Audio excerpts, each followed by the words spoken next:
hey guys, we've got two problems here with variables and we're being told what the variables equal and they want us to plug those in and get an answer, right? Okay, so this first one, x minus 4y, and we're being told x equals 2 and y equals -5, okay?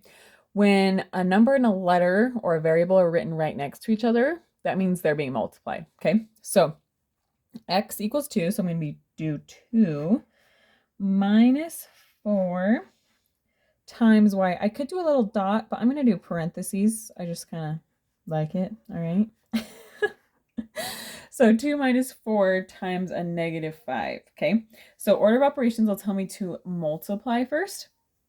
So -4 times a -5 is going to give me a positive 20. So I'm going to have 2 plus 20, okay?